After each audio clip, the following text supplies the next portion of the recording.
This lighter's from one of my favorite companies, and I found a bunch recently. Whoa, okay. Let me show you which ones I have and tell you a little bit about their history in this historical shopping guide. The Evans Case Company from North Attleboro, Massachusetts. A small city that finally reached more than 30,000 people last year. So small, it was once considered the jewelry hub of America, and it had been almost since its founding. So it kind of makes sense that this very influential lighter brand came from this area. In 1848, a man named Daniel Evans bought a button making company. Eventually, his son followed him into the business. By the time the son took over, though, there were tons of other button makers, so they needed to make other products to stay viable. So a man named Alfred Riley was hired to take over a new department called the Novelty Department. And at first they sold picture frames and keychains for soldiers' dog tags. They would then move on to makeup accessories after winning a big contract with the United Drug Company to make a bunch of compacts for them. This inspired them to go further into the business. And so they patent and start selling one of the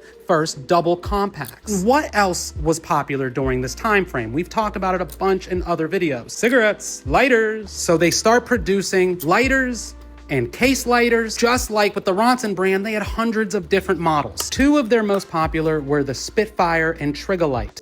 They're easy to tell apart. The Trigolite came first. It has a sharper top. The Spitfire comes out in the 40s and has a more rounded top. And I'm super excited to show y'all that I found a case lighter with a windshield on it. That never happens.